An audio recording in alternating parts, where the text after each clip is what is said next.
नमस्कार दोस्तों, प्रधानमंत्री मोदी ने 2025 तक ट्यूबरक्लोसिस क्षय रोग यानी टीबी के पूरी तरीके से समाप्त हो जाने का बीड़ा उठाया है। लेकिन आखिर ये होगा कैसे?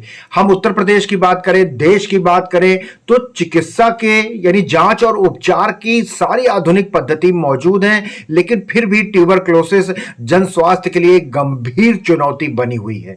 इसी को लेकर के आज डिप्टी सीएम और सूबे के चिकित्सा एवं स्वास्थ्य मंत्री ब्रजेश पाठक के साथ में एक संवेदनशील मीडिया कार्यशाला का आयोजन राजधानी लखनऊ में किया गया। उत्तर प्रदेश के राज्य TB officer doctor Shailendra Bhatnagar ने एक एक ब्यौरा दिया कि किस तरह से उत्तर प्रदेश में ट्यूबरक्लोसिस को लेकर काम हो रहा है। तो हम बात करेंगे डिप्टी सीएम ब्रजेश पाठक से और डॉक्टर शैलेंद्र भटनागर से कि कैसे 2025 तक टीबी का समापन होगा। सर, आज एक मीडिया कार्यशाला के माध्यम से टीबी की जो अभी तक की प्रोग्रेस थी वो बताई गई। सर, क्या प्रोग्रेस है? प्रोग्रेस ये है कि हम लोग ज़्यादा से ज़्यादा मरीज ढूंढ रहे हैं। पहला स्टेप, ज़्यादा मरीज ढूंढते हैं तो उसको ज़्यादा पब्लिक हेल्थ एक्शंस दिला पाते हैं। तो अभी इस साल हम लोगों ने रिकॉर्ड 5,22,000 मरीज ढूंढे हैं पिछले साल। तो उनको हम पब्लिक हेल्थ एक्शंस में कुछ चीज़ें होती हैं, जैसे कि उनका बैंक अकाउंट डिटेल्स वो आ जाता है, फिर हम उसको बैंक में पैसा डालते हैं मरीज को चक्कर नहीं लगाना पड़ता। तो इस प्रकार से अभी तक उत्तर प्रदेश में 400 करोड़ से ज्यादा आपको अपॉइंटमेंट लेना पड़ेगा रुपए जो है मरीज के खाते में जा चुके हैं। हमने दो बातें उत्तर प्रदेश में मेनली हुई हैं जो पूरे देश ने उसको स्वीकारा है। नंबर एक, निक्षय दिवस। निक्षय दिवस हर 15 तारीख को मनाने का निर्णय लिया गया था प्रदेश द्वारा। ये दिसंबर से शुरू हुआ और इसमें कुछ नहीं है, जो हमारे हेल्थ एंड वेलनेस सेंटर्स हैं उनको टीबी प्रोग्राम से जोड़ा गया। तो उसके बाद अगला जो जनवरी में हुआ उसमें उसको इंटीग्रेट कर दिया गया, एकीकृत निक्षय दिवस कहा गया। एकीकृत का मतलब ये है कि टीबी के साथ साथ वो कालाजार, फाइलेरिया, लेप्रोसी का भी स्क्रीनिंग करेंगे और उनको उन्मूलन की तरफ ले चलेंगे। इस बार फरवरी में फिर 15 तारीख को हुआ है। तो हम लोग देख रहे हैं पिछले दो निक्षय दिवस के आंकड़ों से कि 1000 के ऊपर मरीज हमारा ढूंढा गया है एक दिन में। ये एक दिन का काम नहीं है। हेल्थ एंड वेलनेस सेंटर्स को लगातार इसमें जोड़ा जा रहा है। तो उम्मीद ये है कि क्योंकि हेल्थ एंड वेलनेस सेंटर का मतलब एकदम गांव में हम पहुंच गए, तो वहां पर हमारे जो कार्यकर्ता हैं वो मरीज को जल्दी से ढूंढेंगे और उनकी सारी सर्विसेज जो है जल्दी से जल्दी उपलब्ध कराएंगे। दूसरा इम्पोर्टेंट चीज़ जो यूपी ने किया है, जिसको पूरे देश ने स्वीकारा है, वो महामहिम राज्यपाल द्वारा लिया गया इनिशिएटिव है। उसमें हर टीबी के मरीज को गोद लेने के लिए प्रेरित किया जाता है। पहले ये बच्चों के लिए शुरू हुआ था 2019 में, और अब धीरे धीरे पूरे सभी एडल्ट्स और फीमेल सभी को ये इसमें इंक्लूड किया गया है। तो कोशिश ये की जाती है, लगभग 75,000 लोग जो इस समय इलाज पर हैं उनमें से 75,000 लोग गोद लिए जा चुके हैं। अब इसमें अभी हम लोग के यहाँ समिट हुआ है तो हम लोग ये जान रहे हैं कि उत्तर प्रदेश में इन्वेस्टमेंट का माहौल बना है। तो हम लोग ये रिक्वेस्ट करेंगे इन्वेस्टर्स से कि इस तरफ भी सोचें और हम एक ब्लॉक से शुरू करें।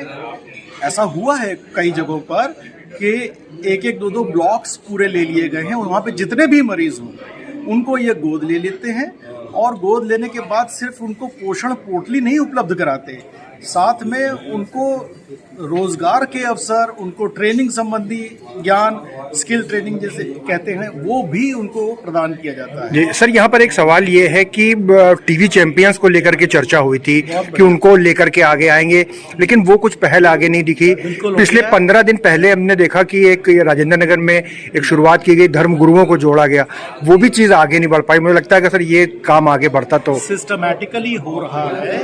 इसके लिए हमने प्रस्ताव ऑलरेडी हमारे पास करीब 166 टीबी चैंपियंस हैं जो ट्रेंड हैं। अब वो जो ट्रेनिंग दी गई है वो एक संस्था के द्वारा दी गई है और उनको मानदेय भी दिया जा रहा है। हमने करीब 2000 टीबी चैंपियंस यानी टीबी सर्वाइवर्स जो टीबी से खुद ठीक हुए हैं, उनकी बात निश्चित रूप से समाज में ज़्यादा सुनी जाती है, समझी जाती है कि वो भुक्तभोगी हैं। तो ऐसा प्रस्ताव हमने भारत सरकार को भेजा हुआ है। जैसे ही अनुमोदन होकर वापस आएगा तो ये निश्चित रूप से ये गेम चेंजर होगा। जी सर, टीबी के मरीजों को गोद लेने की बात है, कई बार सर उनकी मॉनिटरिंग आगे नहीं होती या वो खुद अपनी इच्छा से आगे नहीं आते हैं, तो उनको और प्रोत्साहित करने के लिए कोई स्कीम? इसके लिए हमने एक थीमेटिक एरिया बना रखा है जिसमें हमारे स्टेट टीबी सेल के लोग, स्टेट टीबी ट्रेनिंग डेमोन्स्ट्रेशन के लोग, WHO के लोग और स्टेट टेक्निकल सपोर्ट यूनिट जो है हमारी, उसके लोग सब मिल के एक ग्रुप बना रखा है। वो इसको मॉनिटर करते हैं और वो हमें लगातार हर हफ्ते ये आंकड़े देते रहते हैं कि कौन अच्छा कर पा रहा है, कौन अच्छा नहीं कर पा रहा है। हम जो अच्छा करते हैं उनसे पहले पूछते हैं कि आप अच्छा क्यों कर पाए, और वही चीज़ जो है जो नहीं अच्छा कर पा रहे हैं उनको जाकर बताते हैं कि आप ये करेंगे तो ये स्टेप्स लेंगे तो आप भी इनकी तरह अच्छे हो सकेंगे। यही जानने के लिए अभी हमारे यहाँ से 2 टीमें गई थी, एक आजमगढ़ और एक हाथरस, जस्ट पिछले हफ्ते की बात है।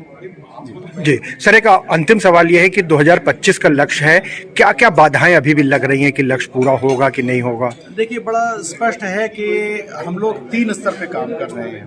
पहले हम डॉक्टरों के स्तर पर काम कर रहे थे, वो कंटिन्यूड है, डॉक्टर और पैरामेडिकल तो पहले ही कर रहे थे। जो ये प्रधानमंत्री टीबी मुक्त भारत अभियान के बाद एक क्रांति टाइप की आई है, उसमें क्या हो रहा है कि माननीय जनप्रतिनिधियों से लेकर, जिसका ज्वलंत उदाहरण आपने देखा है, से लेकर सबसे जो हमारे ग्राम प्रधान हैं उनको जोड़कर इस प्रोग्राम से ये एक डिमांड की स्टेज ला दी जाएगी। डिमांड किया जाएगा कि भाई मेरे इलाके में ये मरीज खांस रहा है, इसकी अभी तक जांच क्यों नहीं हुई।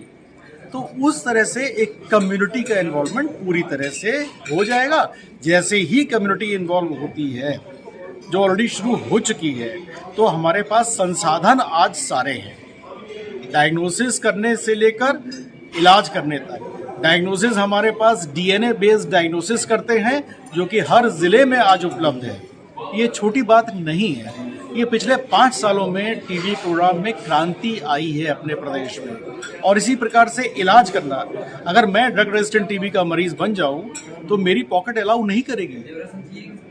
करीब 2 लाख का खर्चा आता है एक मरीज का ड्रग रेजिस्टेंट को, वो सरकार निःशुल्क उपलब्ध करा रही है। तो ये जब हमारे पास डायग्नोसिस की सुविधा है, इलाज की सुविधा है, तो अब कोई वजह नहीं है इसको खत्म न कर पाने की। लगातार टीबी रोगों की संख्या में कमी आ रही है, इसके बावजूद अभी पूरी तरह से रोग प्रदेश से समाप्त नहीं हो पाया है। इस कार्यशाला के माध्यम से हम प्रदेश के सभी लोगों से अपील करते हैं कि जो भी टीबी रोगी है, चिन्हित करा करके उसे हम रजिस्ट्रेशन कराएं और उसको कृपया गोद लेकर के उसे पोषण उपलब्ध कराएं, जिससे हम प्रदेश को टीबी से मुक्त करा सकें और इस अभियान में सभी लोग सहभागी बने।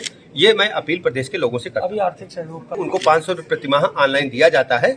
रजिस्ट्रेशन के उपरांत हम उनको 6 माह तक 500 रुपये देते हैं, जिससे वो पोषण सामग्री खरीद सके। इसके अलावा दवाइयाँ निःशुल्क हम देते हैं। फिर भी यदि रोग 6 माह में ठीक नहीं होता है तो हम दोबारा रजिस्ट्रेशन करा करके दोबारा भी हम 500 रुपये प्रतिमाह पा सकते हैं। लेकिन हम NGO से, सामाजिक संगठनों से और सामाजिक कार्यकर्ताओं से, अपने ऑफिसर से, अपने पॉलिटिकल लोगों से, MLA MP, हमारे माननीय मंत्रीगण, सबसे मैं अनुरोध करता हूं कि सभी लोग कृपया ऐसे टीबी रोगियों को गोद लेकर के पोषण किट उपलब्ध करा करके उत्तर प्रदेश को टीबी मुक्त जो भारत अभियान है आदरणीय प्रधानमंत्री जी का, उसमें हमारी मदद करें, उत्तर प्रदेश से टीबी रोग को समाप्त करें, भगाएं।